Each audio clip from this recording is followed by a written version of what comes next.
साथियों नमस्कार।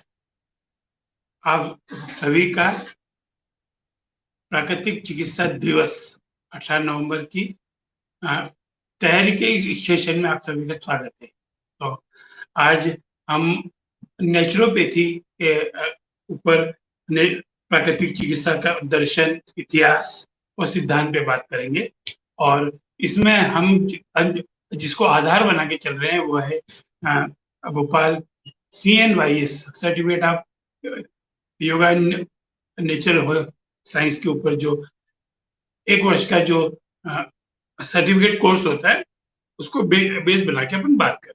उसमें शेखुप्ता खान और KL रंगवानी जी ने बहुत अच्छी एक पुस्तक लिखी है ना।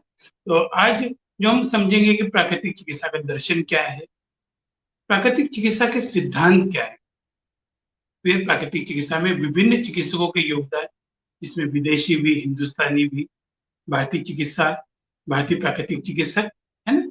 चिकित्सा के प्रमुख तत्व, है ना, क्योंकि जैसे हम पंच तत्व की बात करते हैं, 5 तत्व के बारे में बात करेंगे, उसकी उत्पत्ति और कार्य उसके। फिर उन 5 तत्वों में हम पहले मिट्टी तत्व पे आएंगे, मिट्टी को, जल तत्व, स्नान, अग्नि तत्व, है ना। अग्नि तत्व में सूर्य तत्व की बात करेंगे, सूर्य मतलब अग्नि तत्व। वायु तत्व की बात करेंगे, फिर मालिश, क्योंकि वायु तत्व आया तो मालिश आती है। अवयव तत्व की बात करेंगे, देन आकाश तत्व, फिर स्वस्थ जीने की कला, नींद, ऐसे कुछ विषय अपने होंगे आज। तो सबसे पहले हम समझते हैं कि प्राकृतिक चिकित्सा का दर्शन क्या है। तो विश्व और मानवता के जो स्वभाव है, ये हमेशा नए ज्ञान की खोज करता रहता है। इसी को दर्शन कहा जाता है। बुद्धि सही या गलत विभाजित करती है। मनुष्य का स्वभाव है,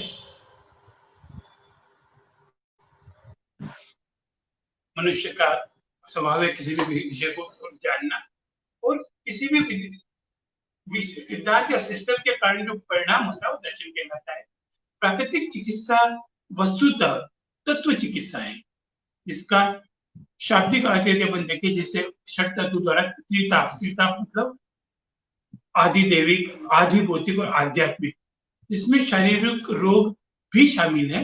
ये चिकित्सा अर्थात महत्व आकाश, वायु तत्व, अग्नि तत्व, जल तत्व, महतत्व आकाश, वायु तत्व, अग्नि, जल तत्व, पृथ्वी तत्व के योग को मिला के सर्व प्रकार से रोगों का निवारण। संसार में आजकल ये चिकित्सा प्रणाली कई नामों से प्रचलित है, जिसमें मुख्य है प्राकृतिक चिकित्सा, प्रकृति चिकित्सा, नैसर्गिक उपचार,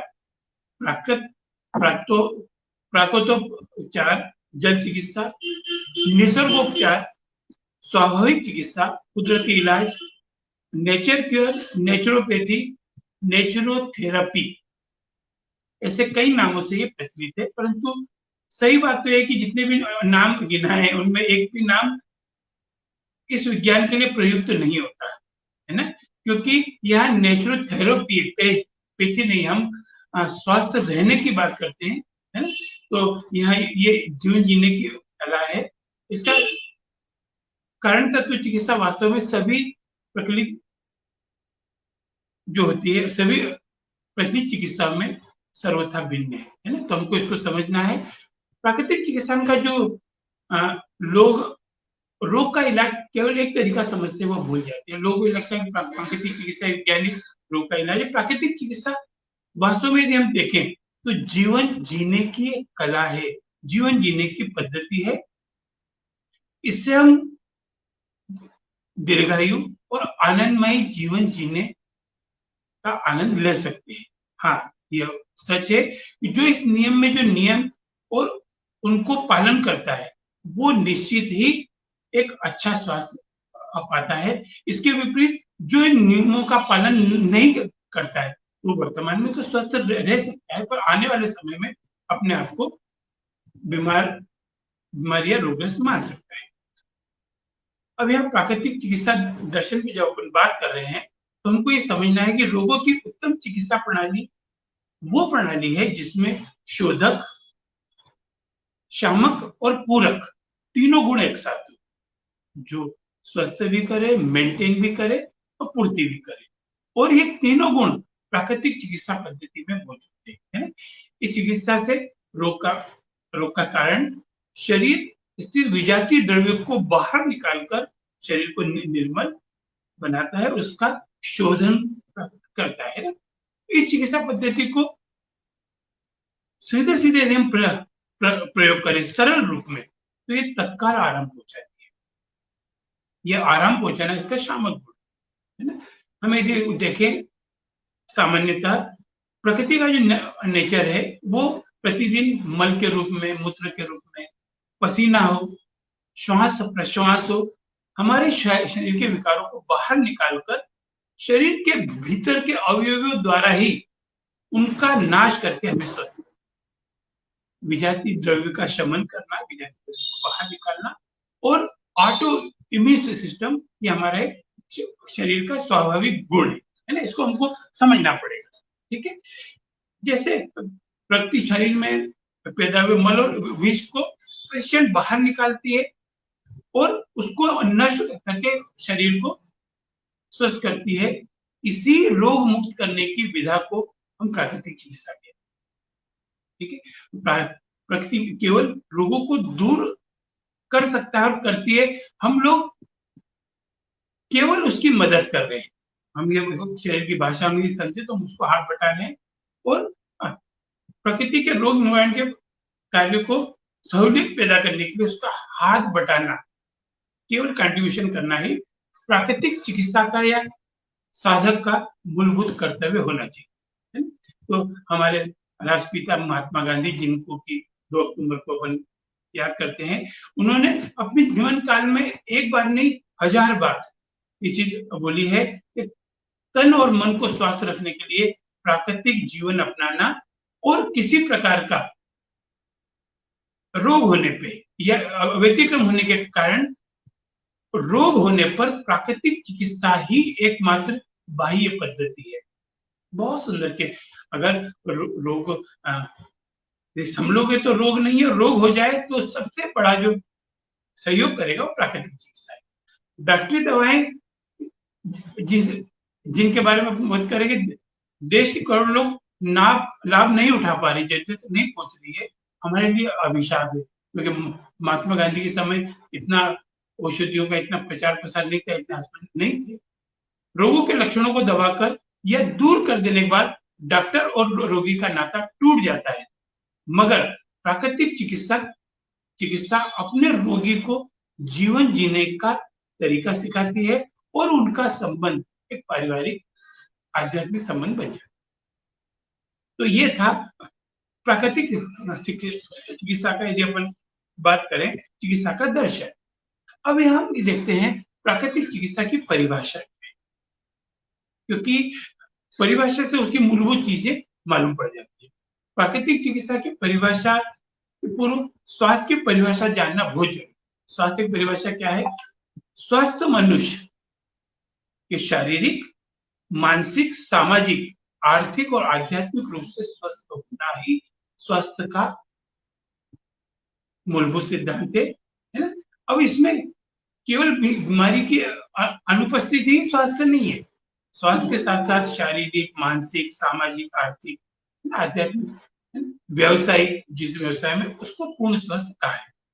यदि मैं यहाँ प्राकृतिक चिकित्सा के डॉक्टर हेनरी लिडनहाल के अनुसार यदि बताऊं, ये वो प्रणाली है जिसके अनुसार मनुष्य प्रकृति की रचनात्मक नियमों के साथ, प्राकृतिक नियमों के साथ शारीरिक, मानसिक और आध्यात्मिक सामंजस्य स्थापित करता है। जब इनका बैलेंसिंग बन गया तो स्वस्थ तो मिलना ही है ना।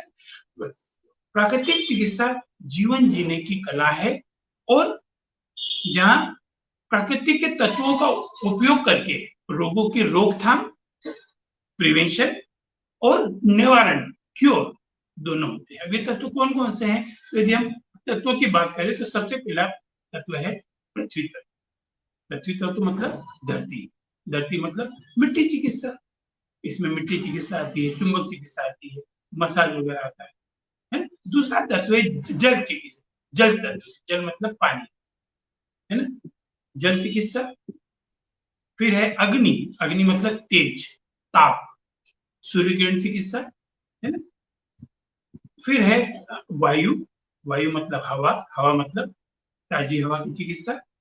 पांचवा तत्व है आकाश, आकाश मतलब शून्य, शून्य मतलब उपवास चिकित्सा। तो ये जो पांच तत्व हैं, पांचों तत्वों में सामंजस्य स्थापित करके हम शारीरिक, मानसिक और आध्यात्मिक सामंजस्य स्थापित कर सकते हैं। फिर जो प्राकृतिक चिकित्सा है, इसमें सभी होलिस्टिक है, जिसमें दवा रहित चिकित्सा प्रणालियां है ना। तो इसमें हमको ये ध्यान रखना है, नेचुरोपैथी, नेचुरो थेरेपी जो शब्द दिया है, जिसमें अनेक दवा रहित चिकित्सा पद्धतियां शामिल। प्राकृतिक चिकित्सा एक ऐसी अनूठी प्रणाली है जिसमें जीवन के शारीरिक, मानसिक, नैतिक और आध्यात्मिक तत्वों को साथ व्यक्ति में सद्भाव उत्पन्न किया जा सकता है। इसके स्वास्थ्य के प्रोत्साहन से रोग निवारण, उपचार के साथ साथ फिर से मजबूत आधार प्रदान करने की प्रबल संभावना है। जैसे रिकवरी जिसको बोलते हैं ना, बहुत अच्छा है। अब हम ये देखते हैं, ये हमने समझा भी प्राकृतिक चिकित्सा की परिभाषा। अब आगे हम देखते हैं कि प्राकृतिक चिकित्सा का इतिहास क्या है। इतिहास की हम बात करें, जैसा हम आयुर्वेद की बात करते हैं, 5000 साल पुराना है। तो यहाँ भी हम मानवता और रोग का इतिहास जितना पुराना है, उतना ही प्राकृतिक चिकित्सा का इतिहास है ना, चिकित्सा विज्ञान, है ना, क्योंकि जितनी पुरानी प्रकृति उतना पुराना चिकित्सा, क्योंकि ये तो लिव विथ नेचर है ना। पानी का इलाज, कई ऐसे एग्जाम्पल हैं जिनमें बीमार लोग, वो लोग पानी का उपचार किए, है ना। भारतवर्ष जो है बहुत पहले से, है ना, अन्य देशों के मुकाबले में काफी उन्नत था। सिंधु घाटी की सभ्यता की बात करें तो विश्व के व्यापारिक 5000 पूर्व से यहाँ आ रहे हैं या रह रहे। ऋग्वेद में भी जो लगभग 3500 साल पुराना है, उस समय भी संत महात्मा जो आर्यन जाति के घुमक्कड़ लोगों को अपने साथ चिकित्सा से संबंधित जड़ी बूटियों को लेकर न केवल घाव का उपचार करते थे, बल्कि ट्रांसप्लांट भी, है ना, प्रत्यारोपण भी करते थे, है ना। प्राकृतिक चिकित्सा विज्ञान या प्राकृतिक चिकित्सा पर उतनी ही पुरानी है जितनी की प्रकृति स्वयं है। इसके जो आधार है, षट तत्व, महतत्व, आकाश तत्व, वायु तत्व, अग्नि, जल और पृथ्वी, ये जो तत्व हैं, ये नेचर के साथ ही बने। इस प्रकार यदि हम देखें, ये प्रणाली सभी चिकित्सा प्रणालियों में सबसे पुरानी है या सबकी जननी है। सारी चिकित्साएं या तो इसी से निकली है या यही है। वे जो संसार का आदि ग्रंथ है, उसमें भी यदि हम देखें तो हर कहीं आपको जल चिकित्सा मिलेगी, उपवास चिकित्सा मिलेगी, है ना, मिट्टी चिकित्सा का वर्णन मिलेगा। वेद काल के आपको पुराण काल आया, प्राकृतिक चिकित्सा पद्धति हुई। राजा दिलीप दूध कल्प करते थे। राजा दशरथ ने रानियों को फल कल्प कराया था, जो संतान के लिए जो अपन स्टोरी पढ़ते हैं रामायण में, उनको, है ना। तो ये चीजें हमको देखना है कि ये बहुत पुरानी है और प्रारंभ काल में किसी भी प्रकार की औषधि चिकित्सा नहीं थी, है ना। लंघन जो है, उपवास को लोग अचूक चिकित्सा मानते थे और जब भी अस्वस्थ होते थे तो उपवास कर स्वस्थ हो जाते थे। फिर आया लंका कांड, जो वो थे लंकापति रावण। इस काल में औषधि का सेवन और औषधि के निर्माण का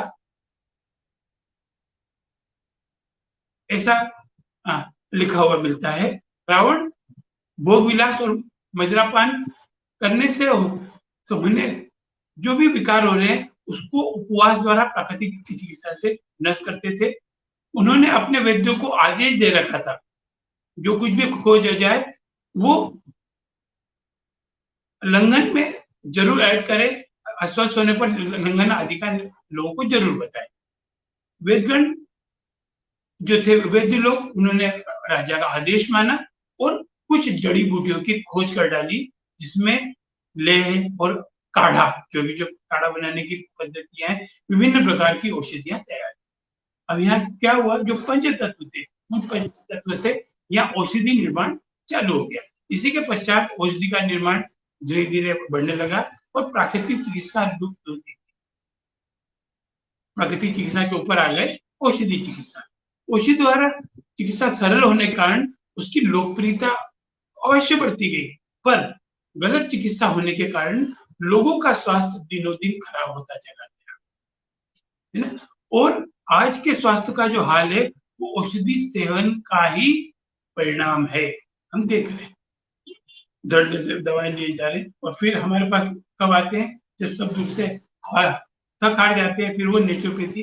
तो पंचतत्व चिकित्सा से ऊपर औषधि चिकित्सा है, और औषधि चिकित्सा को ठीक करने के लिए फिर से ये अपन इसको और समझते हैं। फिर आए महाभग नामक बौद्ध ग्रंथ में ये लिखा है कि एक बार भगवान बुद्ध, है ना, संघ के साथ विश्राम कर रहे थे, तो वहां एक दिन बौद्ध भिक्षु को सर्प ने काट खाया। तो उनको जब बुद्ध को इसकी सूचना दी गई तो बुद्ध ने आज्ञा दी कि विष नाश के लिए चिकनी मिट्टी, गोबर, मूत्र और राख का उपयोग करो। यहाँ वो पंचतत्व की चिकित्सा शुरुआत हो गई। भिक्षुकों ने प्रश्न करने पर कि उपयुक्त वस्तुओं में से एक का या सबका एक साथ उपयोग होना चाहिए। भगवान ने कहा जो मिले उसका, अब इसको मिला के लगाए, है ना। फिर क्या हुआ, ऐसे यदि हम 2500 वर्ष पुरानी घटना इस बात का पता करते हैं कि रोग नाश के लिए मिट्टी का प्रयोग प्राचीन काल से हो रहा है। भगवान बुद्ध ने अपने भिक्षुकों को स्टीम बाथ, जल स्नान, उष्ण स्नान की भी चीजें हम देखें कि हमारे इतिहास भरे पड़े। जैसे सृष्टि का इतिहास देखें तो आदि युग में आजकल की तरह की न तो औषधियां थी, न डॉक्टर थे, न अस्पताल थे, है ना। फिर भी व्यक्ति लंबी उम्र जीता था और स्वस्थ रहता था। वो एक ऐसा युग था जब लोग प्राकृतिक रूप से स्वस्थ रहते थे। आज की तरह उस समय लोग असमय निर्बल नहीं होते। अब यदि हमारे दाने बूढ़े देखोगे, हमारे दादाजी जितना स्वस्थ रहते थे आज उनके स्वस्थ नहीं है, उनके जो दादाजी स्वस्थ थे उतने वो नहीं रहे। तो हम आजकल इस जमाने के लोग, आजकल के लोगों की बात ही न तो जल्दी बूढ़े होते थे, नहीं अल्पायु वाले होते थे। ये इसलिए कि सृष्टि के साथ ये प्रकृति के उपासक थे, है ना। उनका संबंध प्रकृति से अटूट था, सनातन था। वे प्रकृति की गोद में जन्म लेते थे, वहीं पढ़ते थे और लंबी आयु भोगने के बाद खुशी खुशी वहीं से महाप्रयाण भी कर जाते। उसी का काल में एक परंपरा बन गई थी कि तीर्थ स्थान का भ्रमण, है ना, हिल स्टेशन घूमना, कल्पवास, है ना, व्रत, उपवास, सात्विक भोजन, सप्ताह में एक दिन लवणहीन भोजन। लवणहीन मतलब आज बिना नमक का खाना है, आज ये खाना है। राम नाम स्मरण, आकाश, वायु, अग्नि, जल और पृथ्वी का पूजन आदि स्वास्थ्य के लिए अत्यंत परम आवश्यक है, और इसको स्वास्थ्यप्रदक होने के कारण धर्म का अंग मान लिया। पंच तत्वों को क्या किया, इनके गुण को देखते हुए इनको अपना भगवान मान लिया। अब हम देखते हैं प्राकृतिक चिकित्सा के सिद्धांत क्या है, बेसिक सिद्धांत क्या है ना, क्योंकि सिद्धांत तो हमको समझना पड़ेंगे। तो प्राकृतिक चिकित्सा के जो सिद्धांत हैं, सिद्धांतों की बात करें तो अब जैसे औषधियों का दुष्प्रभाव बढ़ा तो उसको कंट्रोल करने के लिए फिर पुरानी परंपरा पृथ्वी, जलवायु, आकाश, पंच तत्वों का, है ना। तो आधुनिक प्राकृतिक चिकित्सा का धीरे धीरे विकास हो रहा है। ये वैकल्पिक चिकित्सा के रूप में उभर के आई है, जबकि ये वैकल्पिक नहीं है, ये मूल चिकित्सा थी। पर अब क्या हुआ है, औषधियों का दुष्परिणाम इतना हो गया कि अब ये उनका विकल्प, दवाओं का विकल्प, है ना, चिकित्सा। और यह इसके साथ साथ मैंने साइंस और तर्क सबको साथ में लेके इसको साधा है, और ये एक विज्ञान है। और इसके कुछ मूलभूत सिद्धांत हैं। इसमें मैं 10 सिद्धांतों की बात करूंगा। अब ये सिद्धांत क्या है? सबसे पहला सिद्धांत है रोग का कारण कीटाणु नहीं। है ना? इसका सबसे बड़ा एग्जाम्पल अभी हम कोरोना वायरस में देख रहे हैं, या हम देखते हैं कि हर जगह मक्खी नहीं होती है ना। जहां विजातीय द्रव्य होंगे या जहां टॉक्सिक एलिमेंट होंगे तो रोग का कारण कीटाणु नहीं, हमारी गलत आदतें हैं। हम जो है ना, तो रोग का कारण कीटाणु नहीं है, विजातीय द्रव्य है, उसको हमको हटाना है। फिर भी इसका सिद्धांत है सभी रोग है उनका कारण है और चिकित्सा भी है। इसका मतलब क्या है?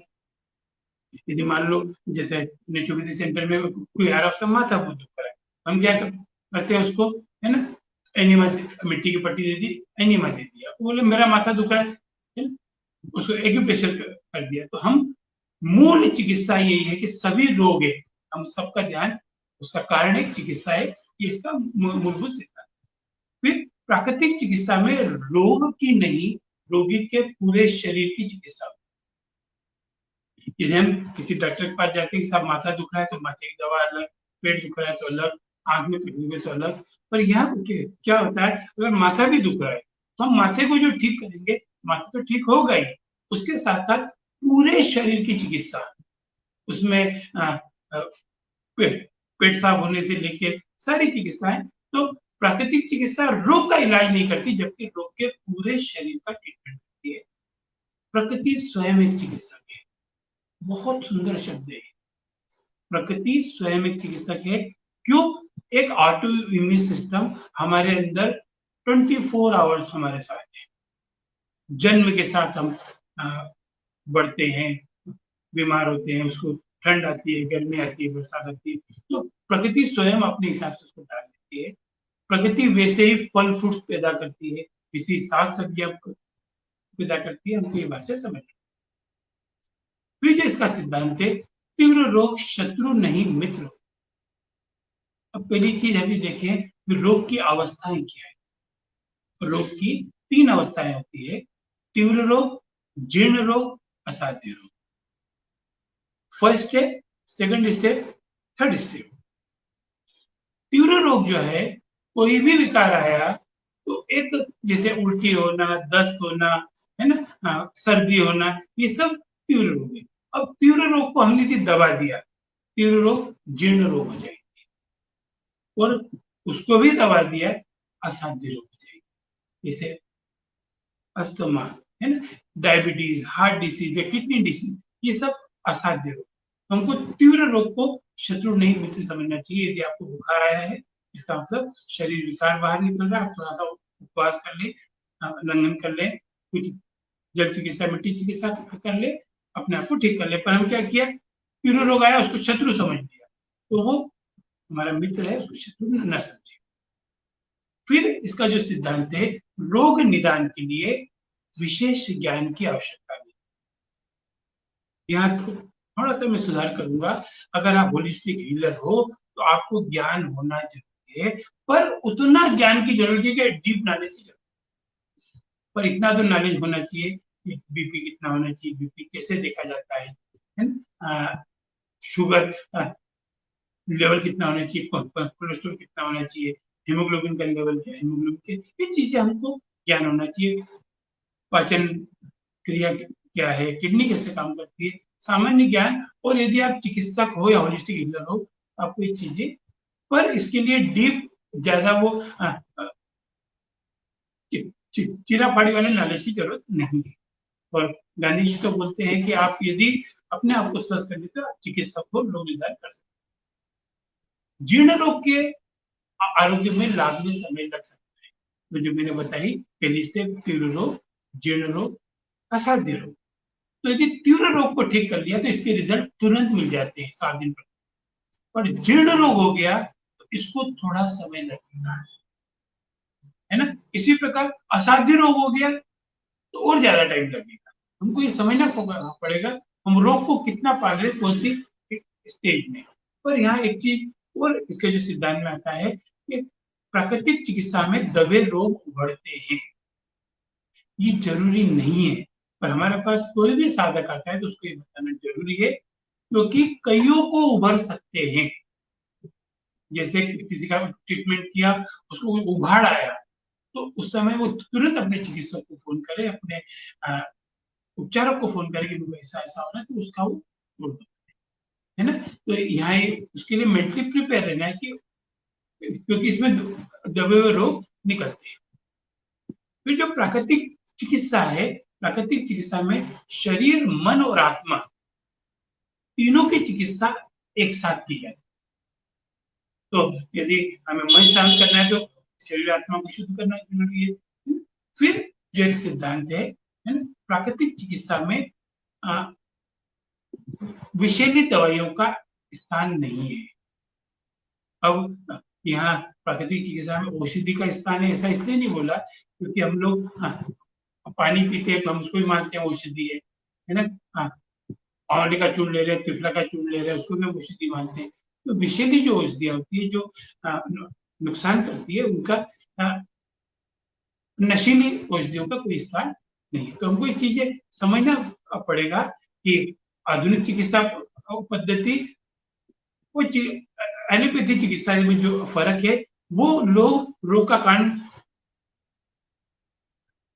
कीटाणु या बैक्टीरिया है ना। जिस व्यक्ति की इम्यून सिस्टम कम होती है वही रोगी होता है ना। अभी भी आप देखो कि कई लोग बाहर घूम रहे हैं और कोरोना लेके आ रहे हैं, क्योंकि जिनका इम्यून सिस्टम वीक होगा, तो एक स्वस्थ व्यक्ति हमेशा स्वस्थ रहेगा, तो उसको अपना ये चीजें ध्यान रखना। अब इन पंच तत्वों की अपनी बात करते हैं। प्राकृतिक चिकित्सा का सिद्धांत हो गया है ना। सिद्धांत के बाद हम आते हैं पंच तत्व।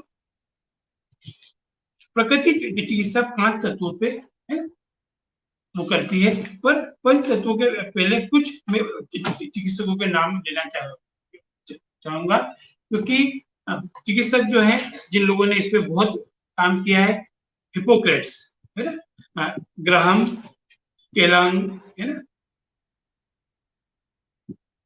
एडल्ट जूस्ट है ना, फादर है ना, फादर नाइट है ना, लुई कुने है ना, ये सब ऐसे लोग हैं जिन पे अपन गर्व कर सकते हैं कि इन्होंने। पर यदि भारतीय चिकित्सा की पद्धति की बात करूं, भारतीय चिकित्सा पद्धति में जो है वो है महात्मा गांधी, आचार्य विनोबा भावे, डॉक्टर कुलरंजन दास मुखर्जी, आरोग्य केंद्र गोरखपुर के विठल दास जी मोदी, डॉक्टर हीरालाल जी है ना, महावीर प्रसाद जी पोद्दार, डॉक्टर चरण प्रसाद, दीनश्याम मेहता है ना। ऐसे कई हिंदुस्तानियों में भी बहुत संख्या है ना। फिर सुखबीर सिंह जी, इंदौर से कहें तो भोजा जी छाबड़िया है ना, डॉक्टर सोनलाल जी निष्काम कर्मयोगी, डॉक्टर जितेंद्र आर्य, ऐसे कई साधक हैं जिन्होंने अपना इसमें योगदान दिया है। और आगे और आपके हमारे जैसे कई साधक इसमें है ना, जैसे अभी इंटरनेशनल नेचुरोपैथी ऑर्गेनाइजेशन है ना, डॉक्टर आनंद बिरादर जी इसमें बहुत अच्छा काम कर रहे हैं। और आज ये जो कार्यक्रम हो रहा है इंटरनेशनल नेचुरोपैथी ऑर्गेनाइजेशन के साथ, देखिए हमारा जो पूरा महीना नेचुरोपैथी को आगे बढ़ाने के लिए इसमें अपन बात कर रहे हैं। और अपन ये देखते हैं कि प्राकृतिक चिकित्सा के प्रमुख तत्व कौन से है ना। तो अभी हमने देख लिया जिन्होंने इसको आगे बढ़ाया, अब आपको हमको आगे बढ़ाना है ना। तो पंच तत्व मतलब जिसका प्रकृति ने निर्माण किया, ये 5 तत्व हैं: पृथ्वी, जल, वायु, अग्नि, अग्नि मतलब सूर्य, और आकाश है ना। ये जो 5 तत्व हैं, ये प्राकृतिक चिकित्सा के प्रमुख तत्व हैं। इनकी उपस्थिति से ही चिकित्सा की है ना। ये पांचों तत्व प्रकृति में भरपूर मात्रा में उपलब्ध है ना। हम इसमें से किसी न किसी रूप से जुड़े हैं, और इसके बिना हमारा जीवन संभव नहीं है ना। तो पंच तत्वों का बैलेंस बना के रखना है, और हमारे शरीर के प्रत्येक कोशिका इन तत्वों का प्रतिनिधित्व करती है ना। शरीर के प्रत्येक कोशिकाओं को शरीर को स्वस्थ रखने में सक्षम बनाती है। हमको इसे समझना है कि पंच तत्व है ना अब पंच तत्व की उत्पत्ति का क्या कारण है ना? तो पंच तत्व की उत्पत्ति, सृष्टि का जो निर्माण हुआ तो परमात्मा ने एकमात्र भगवत रूप में इस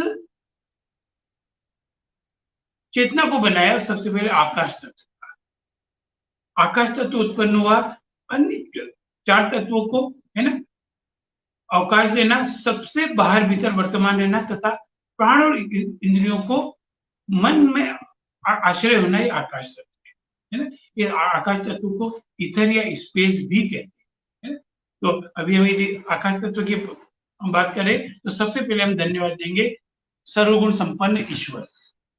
ईश्वर एक, रोग एक, कारण एक, निदान एक, ठीक है। आकाश एक, एक गुण शब्द, वायु के दो गुण शब्द और स्पर्श, अग्नि तीन गुण शब्द, स्पर्श और रूप, जल तत्व चार गुण, चार गुण में कौन कौन से? शब्द, स्पर्श, रूप और रस। पृथ्वी पांच गुण, शब्द, स्पर्श, रूप, रस और गंध। तो इसमें हम ये देखेंगे जो पृथ्वी तत्व है इसमें ऊपर के चारों तत्व मौजूद है, जल तत्व में ऊपर के तीनों तत्व मौजूद है, अग्नि में ऊपर के दोनों तत्व। तो कहीं ना कहीं इन सबका आपस में कॉम्बिनेशन है ना। तो हमको इस चीज को समझना पड़ेगा कि कभी भी विकार आया तो इन पंच तत्वों का आप बैलेंस कर लो, आप ठीक हो जाओ, है ना। तो ये चीजें हमने समझी। अब इसमें आते हैं मिट्टी तत्व के ऊपर। तो मिट्टी जो है, मिट्टी कई प्रकार की, क्योंकि देश परिस्थिति काल के अनुसार है ना, जगह जगह के हिसाब से कई जलोढ़ मिट्टी है, कछार मिट्टी भी बोलते हैं, काली मिट्टी, लाल मिट्टी है ना, लेटराइट मिट्टी, मरुस्थली मिट्टी है ना। तो इसको यदि हम समूह में बांटे तो समूह में हम इसको 8 प्रकार से बांट सकते हैं। पहले जलोढ़ मिट्टी, काली मिट्टी, लाल और पीली मिट्टी, लेटराइट मिट्टी, एरिड सॉइल सूखी मिट्टी, लवण मुद्रा सैलिन साइड, पीटी सॉइल पीठमय मुद्रा, वन मुद्रा मतलब जंगल की। इसमें क्या है, जल को अवशोषण करने की क्षमता सबसे ज्यादा जो है जलोढ़ मिट्टी में होती है ना, जमोद मिट्टी बोलते हैं। अब मिट्टी के गुण क्या है, ये तो हमने मिट्टी को समझ लिया। मिट्टी के गुण क्या है? मिट्टी की पट्टी है ना। तो मिट्टी का गुण सबसे पहला अपन देखते हैं कि मिट्टी के प्रयोग में मिट्टी स्नान, जिनको भी स्किन डिसीज वगैरह है ना। अब मिट्टी के गुण देखते हैं। सबसे पहला गुण, किसी भी तरह की दुर्गंध को मिटाने के लिए मिट्टी से बढ़कर संसार में कोई भी दुर्गंध नाशक नहीं है। हम कितने भी डीओ यूज कर ले, स्प्रे यूज कर ले, पर मिट्टी सबसे बड़ा दुर्गंध नाशक या बैक्टीरिया किलर है ना। इसके लिए आप यदि देखेंगे तो पुराने समय में या आज भी कहेंगे कि किसी को सांप काट खाया, जहरीला उसको गड्ढा करके गर्दन तक मिट्टी में गाड़ देते हैं ताकि वो टॉक्सिक खींच ले, है ना। टॉक्सिक भी खींचता है, दुर्गंध भी मिटाता है। मिट्टी में सर्दी और गर्मी को रोकने की क्षमता है, इसलिए सर्दी गर्मी दोनों मौसम में मिट्टी के बने घर आरामदायक सिद्ध होते हैं। यदि ठंड पड़ रही है तो कमरा गर्म रहेगा, गर्मी पड़ रही तो कमरा ठंडा रहेगा। ऐसे ही आप यदि मटके को देखोगे, मिट्टी के मटके को, मिट्टी का मटके में पानी शीतल रहेगा। इसी गुण के कारण ये विभिन्न रोगों में अपना बहुत लाभ पहुंचाते हैं। जैसा मैंने आपको बताया, मिट्टी में विष चूसने की क्षमता है ना। बड़े बड़े फोड़े हो जाए तो मिट्टी की पट्टी यदि हम लगा दे तो फोड़ा पक के फूट जाता है, घाव जल्दी बनता है। तो ये पट्टी बनाएंगे कि कैसे? इसके लिए मिट्टी को पानी मिला के गला देंगे, गला के उसको एक लोहे के पात्र में गर्म करके उसकी पोटली बना के जहां भी फोड़ा है उस पर सेता लगाएंगे और उसको छोड़ देंगे। तो मिट्टी की गर्मी से उसका टॉक्सिक खींच देगा। कूड़ा यदि पकने वाला होगा तो फूट के निकल जाएगा, दबने वाला तो दब के निकल जाएगा। मिट्टी में विष शोषित करने की क्षमता है, जैसे सांप बिच्छू, है ना, ये कोई काट ले तो इसको मिट्टी से हम ठीक कर सकते हैं। मिट्टी में जल को शुद्ध करने की क्षमता है। पुराने समय में जब फिल्टर सिस्टम नहीं थे या पानी नहीं आता था, तो ऐसे पात्र बनाते थे, उसके अंदर नीचे मोटी मिट्टी, मोटी कंकरी, छोटी कंकरी, ऊपर मिट्टी, पानी डाल के उससे उसको फिल्टर करते थे। तो मिट्टी में जल शुद्ध करने की क्षमता है। जल शोधक कारखाने में गंदे दूषित जल को मिट्टी के सहयोग से कई चरणों में छान के निर्मल किया जाए। मिट्टी में रोग दूर करने की अभूतपूर्व शक्ति है, क्योंकि मिट्टी एक ऐसा मिश्रण है जो कोई भी रासायनिक मिश्रण में संभव नहीं है। यदि हमने, इसीलिए अक्सर ये बोलते हैं जब भी आप मिट्टी की पट्टी लगाते हो तो विदिन 45 मिनट उसको हटा लो, क्योंकि जो विष चूसा है वो विष छूट जाता है। तो 1 घंटे से ज्यादा मिट्टी की पट्टी नहीं लगाना। हम तो 1 घंटा भी, आधा पौना घंटा बहुत है। अग्नि, वायु, जल के वेग को रोकने की क्षमता मिट्टी में है। आप यदि देखोगे जो होती है अपनी खेत की जो वो होती है मेड़, उसको भी रोकने के लिए मिट्टी लगा देते हैं, है ना। अग्नि को रोकना है तो हमारे, है ना, वायु को रोकना है तो मिट्टी में अभूतपूर्व क्षमता है। और ये शरीर से विष को भी चूस लेती है ना, जिसको हमको समझना है। शरीर की बहुत सारी पीड़ा है, रोग, है ना, कुछ ही क्षण में शांत हो जाता है ना। तो यदि हम मिट्टी की पट्टी, यदि माथे पे पट्टी लगा ली, या जटिल से जटिल रोग है वो मिट्टी की स्पर्श से चले जाते हैं। मिट्टी का जो वो है प्रयोग से बड़ा घाव, है ना, वो जल्दी ठीक हो जाता है, चाहे वो शरीर के बाहर हो या भीतर। अंदरूनी भी जो घाव होते हैं, क्योंकि मिट्टी क्या करती है, उसके विष और गर्मी को चूस कर उसको जड़ से खत्म कर देती है, उसके अंदर जड़ से खत्म कर देने का गुण है। इसी प्रकार पतली मिट्टी की पट्टी रोगग्रस्त, जहां भी विकार हो रहा है वहां पे यदि हम विशेष तरीके से हम लगाए तो रोगों को कर सकते हैं। मिट्टी पर नंगे पैर चलने से नेत्र ज्योति बढ़ती है। या हम सुबह ओस पे घूमने का जो बोलते हैं, आंखों की ज्योति बढ़ती है, उसका मुख्य कारण ये है कि पृथ्वी हमारा रोग खींचती है ना।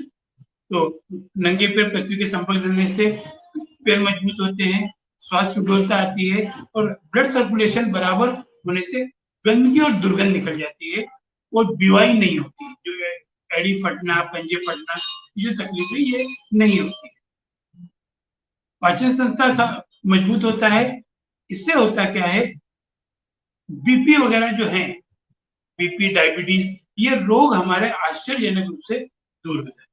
यदि हम घूमने फिरने जा रहे हैं तो हेडेक, गले की तकलीफ, जुकाम, पैरों और सिर का ठंडा रहना भी इससे ठीक हो सकता है।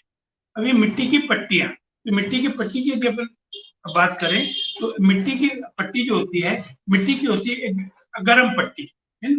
गर्म पट्टी क्या करेंगे, मिट्टी की पट्टी को लेंगे, उसको 1 से 1.5 नीचे से खोद के उसको साफ कर लेंगे, और उसको पानी में मिला के लुगदी जैसा बना लेंगे, और वो पट्टी अपन रखते हैं। इसको हम बोलते हैं मिट्टी की गर्म पट्टी, है ना।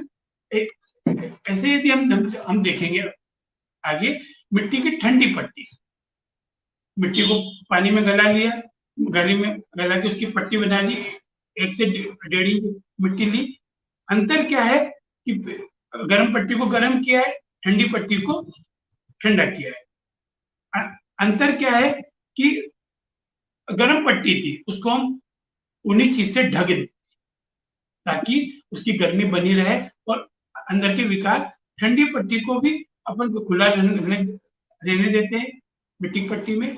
फिर आती है तीसरी, पेड़ों पर मिट्टी की पट्टी। तो पेड़ों के ऊपर इस मिट्टी का ये कब्ज दूर करने के लिए बहुत अच्छा है। इसके लिए हम एक अम्बट ट्रे लेते हैं, अम्बट ट्रे में अपना रुमाल बिछाया, कपड़ा बिछाया और उसमें है ना 15 इंच लंबी और 8-9 इंच चौड़ी पट्टी लेके मिट्टी बना लेते हैं। तो ये हमको चीजें समझ में आई कि हमने मिट्टी की वो किया, मिट्टी की। अब स्नान कैसे करेंगे, मिट्टी का स्नान? तो मिट्टी को पानी में गला लो, उसके कंकड़ पत्थर निकाल लो, मिट्टी को छान लो और उस छनी हुई मिट्टी को सामान्य धूप में, तेज धूप में और पूरे बदन पे यदि हम लगा लेते हैं, धूप में बैठते हैं तो हमारे बदन का पूरा रोम रोम खोल देती है।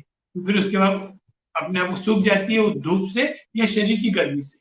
फिर दोबारा हम फिर लगा ले, है ना, इसको बोलते हैं रज स्नान, मिट्टी स्नान। ये हमको इसका लाभ क्या है? सबसे बड़ा लाभ है स्किन ब्लड सर्कुलेशन प्रॉपर होता है और रोग छिद्र खुल जाते हैं और जो शरीर के विजाती पदार्थ है, जो भी टॉक्सिक एलिमेंट है, बाहर निकल जाते हैं और इससे फोड़े फुंसियां स्किन डिसीज में फायदा होता है।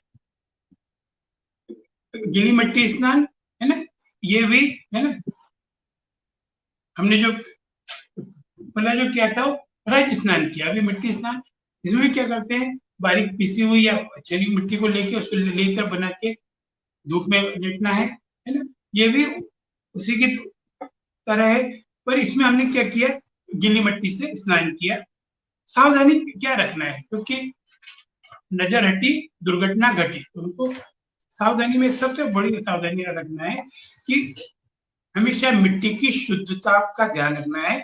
अगर संदेह है कि शुद्ध है या नहीं है ना, उस मिट्टी को गर्म करके उपयोग में ला सकते हैं, है ना। फिर जैसे मलेरिया का बुखार हो, है ना, दमा वगैरह हो या दिल का दौरा हो, तो उस समय पेड़ों पर मिट्टी की पट्टी का प्रयोग नहीं करें, है ना, या किसी चिकित्सक से सलाह लेके वो अपन कर सकते हैं। बालू मिश्रित मिट्टी यदि आपको नहीं मिलती है तो कच्ची ईंट को पानी में भिगोकर मिट्टी का उपयोग में लाया जा सकता है। जैसे हिंदुस्तान में रहते हैं तो मिट्टी आसानी से उपलब्ध हो जाती है, तो यदि नहीं मिलती है तो कच्ची ईंट को पानी में गला के उस मिट्टी का भी उपयोग कर सकते हैं। मिट्टी की पट्टी बनाने के लिए मिट्टी को 10-12 घंटे पहले पानी में गलाना अच्छा माना जाता है।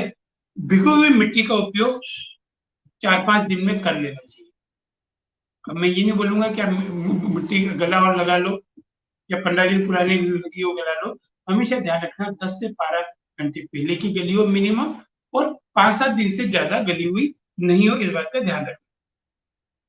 मिट्टी की लुगदी बनाने में या मिट्टी की पट्टी बनाने में उसमें हाथ नहीं डालना है ना, बल्कि किसी लकड़ी का चम्मच या ये वो ले लो ताकि हम उसकी शुद्धता बनी रहे। एक बार उपयोग में लाई गई मिट्टी को दोबारा उपयोग नहीं करना है, क्योंकि उसमें क्या हुआ, उसके टॉक्सिक आ गए, तो उनको ये कोशिश करना है कि एक बार मिट्टी आ गई उसको दूसरा उपयोग नहीं करना है। फिर भी अगर उपयोग करना पड़े, क्योंकि कई बार होता क्या है कि मिट्टी नहीं मिल रही है तो हम उसको 8 तरह के कड़क धूप दिखा के उसको रिसाइकल में उपयोग कर सकते हैं। पर यदि आपको शुद्ध मिट्टी मिल पा रही तो मैं तो एक ही रिक्वेस्ट करूंगा कि मिट्टी के पट्टी को दोबारा उपयोग में न लें। ठीक है, अगला तत्व आता है जल तत्व। जल मतलब जीवन। 70% भाग शरीर का, विश्व का जल है, सृष्टि का है। तो जल के औषधि गुण के बारे में समझना है, ठंडे जल के प्रयोग को समझना है। तो सबसे पहले हमको समझना है पानी का प्रयोग हम पीने में, नहाने में, सफाई आदि कार्य में करते हैं, है ना। मनुष्य का मैक्सिमम भाग, मुख्यतः भाग जल से ही बना हुआ है, 70 से 75%। तो जल के स्पर्श से शरीर तरोताजा हो जाता है। शरीर के अंदर हर कोष को जल की जरूरत है ना। जल तत्व को हमको समझना है ना। अब जल तत्व में क्या है, तो जल के औषधि गुण के बारे में हम समझते हैं कि जल के औषधि गुण क्या है। तो जल में सबसे पहला जो औषधि गुण है, मुख्य गुण है, पानी पीने से शरीर की थकान मिटती है, राहत मिलती है। और जब भी थका मांदा व्यक्ति यदि हो, थका मांदा व्यक्ति हो और यदि वो जल को पानी को पी ले तो उससे बहुत रिलीफ मिलता है। ये हमने अक्सर देखा है। तो जल का सबसे पहले हमको देखना है औषधि को, ठीक है। फिर बुखार तेज हो जाए तो ठंडी पट्टी तो अपन लगाते ही हैं, साथ ही साथ यदि उसको हर आधे घंटे से ठंडा पानी पिलाते रहे, या हमेशा ध्यान रखना जब भी ठंडे पानी की बात आती है, ठंडी पट्टी की बात आती है, तो सामान्य ठंडे की बात कर रहे हैं। ठंडा पानी मतलब फ्रिज का ठंडा नहीं, मटके का ठंडा है, नॉर्मल टेम्परेचर का, है ना। यदि कोई व्यक्ति मूर्छित हो जाए, अनकॉन्शियस हो जाए, तो उसके चेहरे पे पानी के छींटे अपन डालते हैं, या शीतल जल में उसको अलिटा देते हैं, है ना? यदि साइटिका की शिकायत हो तो ठंडे पानी से सुबह शाम स्नान करना चाहिए। कुछ अजीब है, साइटिका का दर्द है, साइटिका के दर्द से अगर सामान्य टेम्परेचर के पानी से, ठंडे पानी से स्नान कर लेंगे तो हमारे कई विकार। लोग क्या करते हैं, गर्म पानी से स्नान कर लें। गर्म से स्नान करो, कोई तकलीफ नहीं, पर शुरू लोटा गर्म हो, ठीक है, और उसमें ठंडा पानी खोल। यानी प्राकृतिक चिकित्सा का एक सिद्धांत काम करेगा कि ठंडे पे खत्म करो। आखिरी पर साइटिका के लिए स्पेशली बताया गया कि साइटिका के मरीज सुबह शाम नॉर्मल टेम्परेचर पानी से करेंगे। हाँ, ठंड के मौसम में वो गर्म या कुनकुने से नहा सकते हैं। यदि गर्मी या पंखा चल रहा है, एसी चल रहा है, तो हमको कोशिश करना है कि सामान्य पानी से हम नहाएं।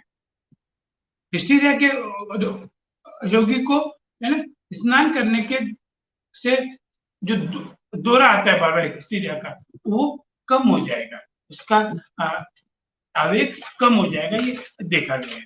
हिस्टीरिया में भी फायदेमंद है। फिर यदि अपन और बात करें कि कहीं भी हमारा आग में यदि कोई भाग जल जाए, तो उस भाग को जल में डुबा दो।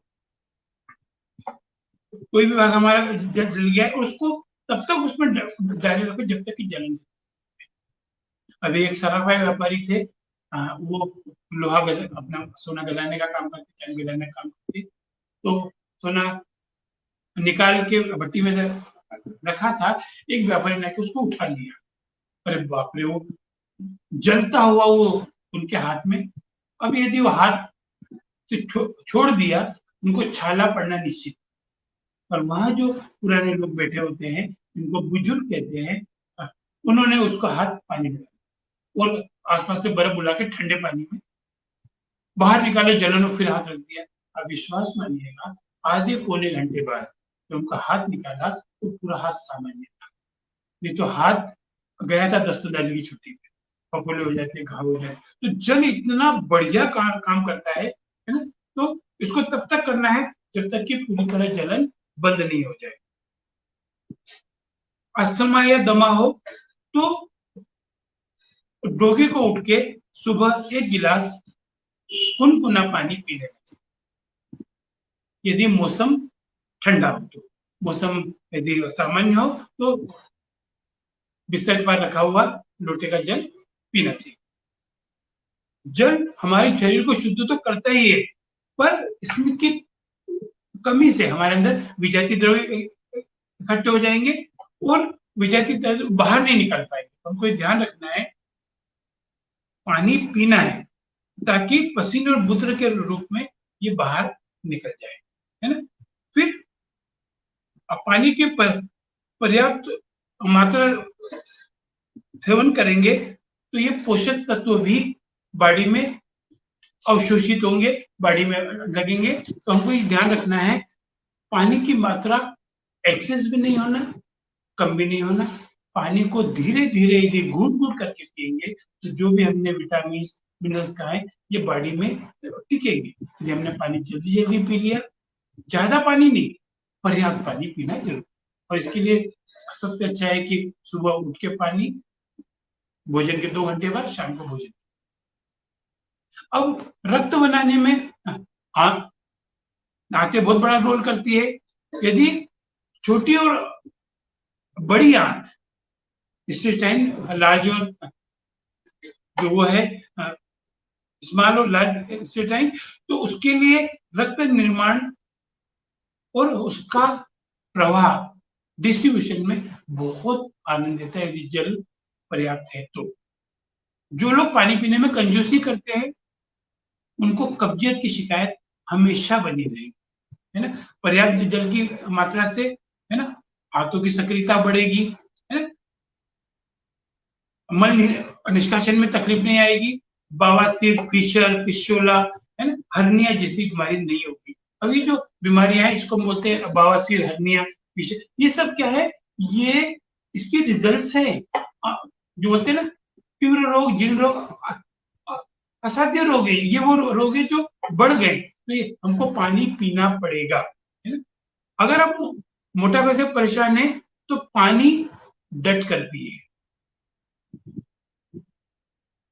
खाली पेट यदि पानी ज्यादा पिएंगे तो मोटापा भागता है, और भरे पेट पानी पिएंगे तो शरीर का वजन बढ़ता है। तो इसलिए दुबले लोगों को खाली पेट पानी नहीं पीना है, खाने के बाद ही पानी पीना है। और जिनको मोटापा कम करना है उनको हमेशा खाली पेट पानी पीना है, और खाना खाने के पहले यदि एक गिलास नींबू पानी यदि वो ले लेते हैं तो उनका भोजन भी बचेगा, बहुत फायदा है। अब हम बात करते हैं किडनी की। किडनी जो है ये शरीर का सबसे महत्वपूर्ण हिस्सा है। यदि आप कम पानी पिएंगे तो किडनी की एफिशिएंसी कम हो जाएगी, और पर्याप्त पानी से पीने से किडनी पर्याप्त होगा। अब यहाँ किडनी की बात आई है तो किडनी के लिए जरूर आपको बता दूं, अगर पसीना आया तो किडनी पे लोड कम होगा, पर्याप्त पानी पिया तो किडनी बराबर काम करेगी। तो दो चीजें यदि हमने कर ली तो हमको किडनी संबंधी कभी रोग नहीं होगा। जॉइंटिस की बात करूं या लीवर संबंधी रोग की बात करूं तो उसमें जल पीना बहुत फायदेमंद है। इसीलिए आप देखना जिसको भी पीलिया वगैरह हो जाता है उसको सलाइन बहुत चढ़ाते हैं, इतनी बाटल चढ़ी वो चढ़ी, क्यों, उसमें रक्त की अशुद्धियां बाहर निकल जाती है, टॉक्सिक बाहर निकल, जी घबराना, हृदय की धड़कन बढ़ना, इस सब यदि हम घुट घुट करके पानी पी लें, अगर हमारा जब भी जी घबरा रहा हो, है ना, देखिए धड़कन बढ़ गई हो, पानी लेके धीरे धीरे घुट घुट करके पी लो, या खांसी खांस लो नकली खांसी, तो आपको बहुत रिलीफ मिलता है। बुखार होने पे हाँ, हमारी मम्मी, हमारी दादी, हमारी परिवार के लोग करते ही हैं, रोगी के माथे और पेट पे ठंडे पानी की पट्टी रखनी चाहिए। तो यहाँ ठंडे पानी से मतलब थोड़ा सा नॉर्मल से ज्यादा ठंडा, तो इसमें अपन फ्रिज का ठंडा भी मिला सकते हैं, इससे बुखार उतारने में मदद मिलती है। तांबे के बर्तन में रखा जल पीने से सुबह यदि हमने तांबे का जल पी लिया तो पेट संबंधी रोग खत्म हो जाते हैं, है ना। पर यदि एसिडिटी की समस्या हो तो तांबे का नहीं पिए, बाकी तांबे का शुद्ध अपन पानी पी सकते हैं। जो लोग पर्याप्त पानी नहीं पीते उनका बुढ़ापा, है ना, जो पर्याप्त नहीं पीते उनका बुढ़ापा जल्दी आता है। अभी एक जगह एक बात चल रही थी, मैं मेरे एक मित्र के साथ बैठा हुआ था, हाँ बहुत पुरानी बात बता रहा हूँ, आज से करीब 30 साल पुरानी। वो स्मोकिंग करता तो मैंने उससे एक ही चीज कही, रिक्वेस्ट करके मैंने कहा, हाँ, यार क्यों पीता है सिगरेट? बोले सिगरेट पीने से बहुत फायदे हैं। मैंने क्या फायदे हैं? उन्होंने मुझे दो फायदे बताए। पहला फायदा है कि सिगरेट पीने से बुढ़ापा नहीं आता। मैंने कहा वाह। दूसरा फायदा, अगर बुढ़ापा आ जाए तो घर में चोर नहीं आते। मैंने कहा इसको समझा, उसने समझाया कि जो सिगरेट पीते हैं वो बुढ़े होते ही नहीं है, जवानी में मर जाते हैं। उनको पता है कि लॉसेस है, फिर भी वो, तो यदि हम पानी पर्याप्त पिएंगे तो हम लंबी उम्र जिएंगे, स्वस्थ जीवन जिएंगे, और चेहरे पे झुर्रियां भी नहीं आएगी। उनको पानी का थोड़ा सा ध्यान रखना है। गर्मी के मौसम में यदि घर से बाहर निकलते हैं तो हम थोड़ा सा लू लगने का अंदेशा होता है, ऐसे में निकलने से पहले एक गिलास ठंडा पानी पीकर निकले, और वहां पहुंच कर जहाँ भी, है ना, ठंडा नेपकिन माथे में रख लें, पर ठंडा पानी पी के घर से निकलेंगे तो कभी आपको लू नहीं लगेगी। ऐसे ही हम यदि समझते हैं, जो माताएं बच्चों को दूध पिलाने माता है उनको पानी पर्याप्त मात्रा में पीना चाहिए, ताकि उनकी दूध की मात्रा भी पर्याप्त आए। आंखों में कहीं कड़ा चले जाए या कचरा चले जाए तो साफ पानी के छींटे मार के उसको बाहर कर सकते हैं। आंख की ज्योति बढ़ाना हो तो भी मुंह में पानी भर के आंख पे छींटे मार के हम जल प्रयोग से हम आंखों की ज्योति भी बढ़ा सकते हैं। एक गर्मी के दिनों में आजकल तो गर्मी के आम मौसम में भी नक्सीर फूटने लगी है लोगों को। नक्सीर फूटने से मतलब नाक में से ब्लड आने में जो भी साधक है रोगी है उसके सिर पे ठंडे पानी की पट्टी रखे, उससे नाक से खून आना बंद हो जाएगा, है ना। यदि ब्रेस्ट में महिलाओं को कोई गठान हो या है ना, तो उस पर ठंडा घर में यदि हम सिकाई करते हैं तो उसमें टाइटनेस भी आता है और सिस्ट वगैरह भी आराम देती है ना। ठीक है, शरीर को तापमान नियंत्रित करने में, है ना, जो भी शरीर का टेम्परेचर आर्डर उसको नियंत्रित करने के लिए, गर्मियों को नियंत्रित करने के लिए पानी का बहुत रोल है। गर्मी में दिन में 2 बार नहा लो, है ना, पानी पर्याप्त पियो। पर्याप्त पानी पीने से हड्डियां भी मजबूत होती है, डिहाइड्रेशन वगैरह इसमें भी लाभ मिलता है। तो पानी के कितने सारे फायदे है ना, हमको इसको समझना पड़ेगा, है ना, कि केवल जल चिकित्सा से हम अपने आप के रोगों को, कई रोगों को ठीक कर सकते हैं। अब इसमें यदि हम और आगे आते हैं, है, जल चिकित्सा के अंदर ही वो समझते हैं जल के से, है ना, जल की कमी की है तो हड्डियों की फ्लेक्सिबिलिटी, जो बोलते हैं ना कि घुटने दुख रहे हैं, कमर दुख रही है, तो लचीलापन भी कम हो जाता है, वो सिकुड़ जाते हैं। जो लोग कम पानी पीते हैं उनकी मेमोरी भी कम होती है, जिनको मेमोरी पे काम करना है, लोगों पे काम करना है, और इसके ऊपर तो एक बहुत बड़े आर्टिकल जब भी आप पढ़े, प्रातः पानी प्रयोग सब रोगों की दवा है, सुबह पानी का प्रयोग। ऐसे यदि हम पथरी की बात करें, पथरी का मुख्य कारण पानी का कम पीना है ना, तो पथरी होने पर खाना खाने के बाद एक गिलास गर्म पानी पिए तो आपको पथरी में लाभ मिलेगा, है ना। ये चीजें हैं। यदि पैरों में सूजन आ गई हो, एड़ी में, टखने में, तो हम थोड़े से कुनकुने पानी में नमक डाल के, नमक मतलब काला नमक, सेंधा नमक डाल के जैसे पैर डुबा के रखते हैं तो हमको बहुत रिलीफ मिलता है। और ये जो गर्म पानी में पैर रखने का बताया है, जिनको सोडियम की, मैग्नीशियम की, पोटेशियम की कमी हो रही है, मेमोरी लॉस वगैरह, इनके लिए बहुत अच्छा है। जिनको कमर दर्द हो, पीठ दर्द हो, तो गर्म पानी की तेली से सिकाई करें, गर्म पानी पे तेली में भर ले, पर ध्यान रखें गर्म करने के बाद ठंडा जरूर करें। फिर नमकीन पानी से स्नान करने से गठिया रोग में फायदा मिलता है। अगर मान लो गठिया है तो गर्म पानी में एक चम्मच नमक डाल दो, उससे स्नान करो, है ना, तो स्नान करने से कोशिकाएं खुल जाती है और इसका कोई साइड इफेक्ट भी नहीं है ना। अगर गले में टांसिस हो या गले का इन्फेक्शन हो तो गर्म पानी में, गर्म मतलब गुनगुने से थोड़ा गर्म, उसमें एक चुटकी नमक डालकर गरारे करने से बहुत फायदा मिलता है ना। ये चीजें हमको, है ना, ये चीजें ध्यान रखना है। अगर सर्दी की शिकायत हो या नेति वेति ठीक करना हो तो हम जल नेति से भी एक नाक में से पानी लेते हैं, दूसरे निकालते हैं, तो उससे भी हम नाक की शुद्धि कर सकते हैं। ऐसे जल का जो बाहरी वो है प्रयोग, उसमें हम ये देखते हैं जैसे स्नान करना है ना, ठंडी पट्टियों को अपन ने समझ लिया।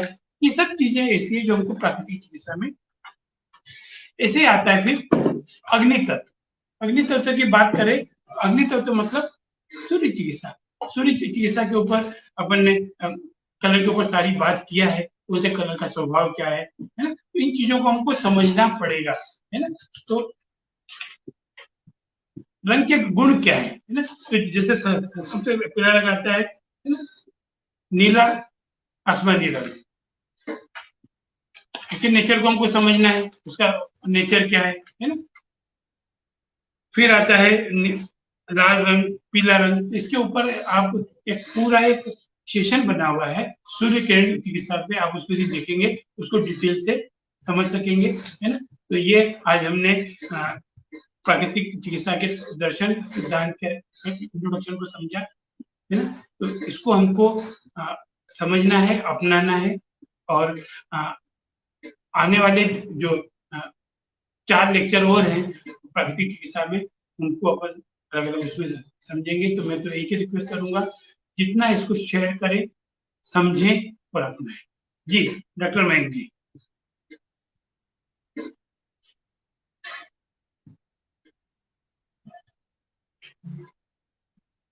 इसी में जो मिट्टी के बाद जो अपन बात करते हैं, अब मिट्टी सूर्य चिकित्सा में थोड़ी सी मेरी बात करने की इच्छा है, ताकि आपको और क्लियर हो, और ये उस है ना, उससे थोड़ा सा उसमें भी ये ऐड हो सकता है। तो हमको लाल रंग को समझना है। सूर्य की चिकित्सा में लाल रंग का जो वह है, गर्मी प्रदान करता है ना, और किस रोग में फायदेमंद है? सभी शीतलता वाले रोगों में, सर्दी जुकाम वालों में, है ना, लो बीपी में, गठिया में, टीबी में, है ना। नारंगी रंग जो है ये ब्लड वेसल्स और स्नायु को उत्तेजित करता है, इसका प्रभाव होता है गर्म, है ना, उष्ण प्रभावित शक्तिदायी। तो जिसकी नाड़ी की कम गति हो, किडनी में पथरी हो, अपेंडिक्स साइड हो, उन लोगों को ये काम आएगा। पीला कलर सूर्यकांत चिकित्सा अनुसार ये पेट साफ करने वाला है, मस्तिष्क को उत्तेजना देने वाला है, लिवर स्प्लीन को शक्ति देने वाला है, मानसिक रोग हो, लिवर संबंधी रोग हो, है ना, पैरालिसिस हो, है ना, कब्ज हो, उसमें ये पीला रंग काम आता है। इनफर्टिलिटी में भी ये काम आता है। ग्रीन रंग क्या है? ग्रीन रंग है बैलेंसिंग वाला, वायु और कफ को बैलेंस करता है ना। तो इसको हिस्टीरिया, स्वप्न दोष, अल्सर, कैंसर वगैरह में अपन पेट के विकार में काम लेते हैं। फिर आता है गुलाबी रंग, शक्ति देने वाला, तरोताजा करने वाला, ये हृदय को मजबूत करता है। आसमानी रंग दुर्बलता या सर दर्द हो तो। बैंगनी रंग स्नायु को मजबूत करने के लिए चीजें हैं जो हमको समझना चाहिए, और जैसे जैसे हम इन चिकित्सा को अपनाएंगे, इन रोगों की चिकित्सा समझेंगे, फायदे में रहेंगे। तो आज हमने जो बात किया, सारी चिकित्सा दर्शन को, है ना, प्राकृतिक चिकित्सा इतिहास, दर्शन और सिद्धांत। तो सिद्धांत में हम लोगों ने 10 सिद्धांत को समझा, रोग एक, कार्डिक चिकित्सा एक, पर इसमें सबसे मूलभूत जो समझना है, सर्वगुण संपन्न ईश्वर है, उसने आकाश तत्व बनाया, उसका गुण है शब्द। आकाश के नीचे आई वायु, वायु ने बनाया शब्द और स्पर्श, टच। वायु के बाद आई अग्नि, अग्नि के 3 गुण, शब्द, स्पर्श और रूप, है ना। जल, शब्द, स्पर्श, रूप और रस, है ना। पृथ्वी, तो पृथ्वी माँ के घर नजदीक चले जाओ, पृथ्वी पूरे रोग को निकाल देती है। रोग आ जाए, जल है हमारे पास, जल चिकित्सा है। अग्नि चिकित्सा सूर्य चिकित्सा है। वायु चिकित्सा है, वायु चिकित्सा मतलब प्राणायाम, सुबह उठ के धूप स्नान में जब हम लेते हैं, सुबह का जो वातावरण है वो शुद्ध ऑक्सीजन देने वाला है। फिर सप्ताह में एक बार, महीने में एक बार, वर्ष में, है ना, हमको उपवास करना चाहिए, है ना, उपवास करना चाहिए। सबसे ज्यादा सर्वगुण संपन्न ईश्वर को हमेशा धन्यवाद देते रहो, धन्यवाद देते रहो, हमारा काम। तो ये प्राकृतिक चिकित्सा दर्शन है ना। आप लोगों से बात करके बहुत अच्छा लगा, और यहाँ एक ही चीज बोलना चाहूंगा, जो मिशन माननीय प्रधानमंत्री जी ने, अनंत बिरादर जी ने, है ना, इंदौर के डॉक्टर अंतिम जैन जी ने जो एक मिशन लगाया है, होलिस्टिक भारत, होलिस्टिक भारत के लिए डॉक्टर मयंक पोरवाल, डॉक्टर भरत भूषण जी शर्मा, ऐसे हेमा दीदी, अनीता जी, कितनों के नाम, इतना लोगों का योगदान है। पर कुछ लोग शिखर पे वो दिख जाते हैं, कई लोगों का इतना वो है जिनके नाम भी नहीं हम पहचानते, पर उन्होंने बहुत सारा काम। एक छोटी सी स्टोरी के साथ में समाप्त करूंगा। स्टोरी ये है, जल चिकित्सा के जनक जो हैं वो बचपन में एक पशु चराने जाते थे, भेड़ों को चराने जाते थे। तो उन्होंने देखा कि झरना बह रहा है, वहां एक लंगड़ाता हुआ हिरण आया, लंगड़ाता हुआ हिरण आया और उस झरने के नीचे रुक के चला गया। इनके लिए सामान्य घटना थी। अगले दिन फिर वो हिरण आया, चला गया, फिर आया, लगातार आता रहा। 3 दिन, 5 दिन, 7 दिन, 15 दिन, फिर उछलते कूदते आया झरने के नीचे, स्नान किया और चला गया। इस बालक के लिए सामान्य घटना थी। कुछ वर्ष बीते, ये जो पशुओं को घुमाने जाता था, ये अमीर हो गया। अमीर होके इसके पास बैलगाड़ी हो गई, जैसे आज लोगों के पास मर्सिडीज या दूसरी बड़ी गाड़ियां होती है, उस समय अमीर का बैलगाड़ी हुआ। तो एक बैलगाड़ी में पत्थर भर के अपना घर बनाने जा रहा, तो कहीं बैलगाड़ी का पहिया फंस गया। तो पहिया निकालने गया, निकालने में क्या हो, सारे पत्थर उसके बदन पे आ गए। सिर्फ दोनों हाथ सुरक्षित बचे थे, पूरे बदन की हड्डियां।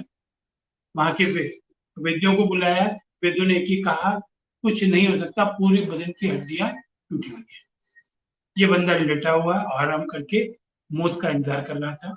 उसको बचपन की याद आ, इसने लोगों से रिक्वेस्ट किया, एक बर्तन में ठंडा पानी और कपड़ा रख दिया, वो ले लेके लगाता गया, लगाता गया, लगाता गया, और वो जल्द चिकित्सा का जनक बना। तो ध्यान रखना, जितने भी चिकित्सक हैं, जितने भी होलिस्टिक हीलर हैं, इनमें मैक्सिमम वो लोग हैं जो खुद बीमार हुए हैं या उनका कोई बीमार हुआ है और इतना बीमार हुआ कि एक आशा छोड़ दी थी, वो ठीक हुए और आज वो होलिस्टिक हीलर है। हमको क्या करना है, हमें पूरे संसार को स्वस्थ करने के लिए घर से शुरुआत करें और प्राकृतिक, इसको वैकल्पिक चिकित्सा पद्धति नहीं ले। अभी वैकल्पिक है, क्यों? क्योंकि ये जो औषधियां दुष्प्रभाव फैला गई उनका वैकल्पिक है ना, पर ये वास्तविक में मूलभूत चिकित्सा पद्धति, मूलभूत चिकित्सा पद्धति को समझना है और इसको उपयोग। ठीक है, तो अब हम परसों बात करेंगे नए विषय को लेके। तो आप इसको ज्यादा लोगों तक अपना इसका प्रचार प्रसार करें जी, है ना। तो एक प्रार्थना के साथ अपन खत्म करते हैं।